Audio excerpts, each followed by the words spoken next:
આજકાલ બધાના ફ્રીજના એક ખૂણામાં વાલ અને વટાણા તો જરૂર મળશે. જાઓ અને ચેક કરો. જો મળી જાય ને તો આ શાક તો આજે જ બનાવજો. અને બીજું શું, રોજ બપોરે મારે જ જમવાનું બનાવવાનું હોય છે, એટલે રોજ મારા જ મનમાં પ્રશ્ન ઉદ્ભવાય, આજે બનાવવું શું? આવું તમારી સાથે પણ થતું હશે, હે ને?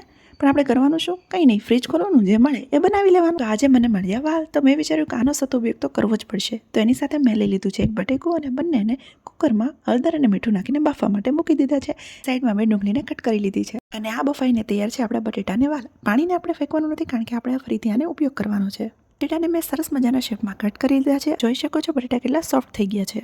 હવે હું આદુ અને લસણ લઈને એની પેસ્ટ તૈયાર કરી લઈશ. ત્યારબાદ એક ટમેટું લઈને સરસ રીતે કટ કરી લેવાનું છે. શાકને વધુ સ્વાદિષ્ટ બનાવવા માટે થોડીક કોથમીર સુધારી લઈશું. તો બધા જ શાકભાજી સરસ રીતે કટ થઈ ગયા છે. તો હવે આપણે શાક વઘારી લઈશું. થોડા તેલમાં રાઈ, જીરું અને મીઠા લીમડાના પાન નાખીને ડુંગળી નાખીને સાતળી લીધું છે. હવે લસણ આદુની પેસ્ટ નાખીને મિક્સ કરી લઈશું. વઘારની સુગંધ બહુ સરસ આવતી. ત્યાર પછી બટેટું, હળદર, મીઠું નાખીને મિક્સ કરી લીધું છે. હવે બાફેલા વાલને મિક્સ કરી લઈશું. ત્યારબાદ ટમેટું નાખી મિક્સ કરી લઈશું. બધા મસાલા એડ કરી લઈશું. મસાલામાં છે લાલ મરચું, ધાણા જીરું અને ગરમ મસાલો. બધું મિક્સ કરીને ઉપરથી થોડી કોથમીર એડ કરી લીધી છે. એનાથી શાકનો સ્વાદ વધુ સરસ બનશે.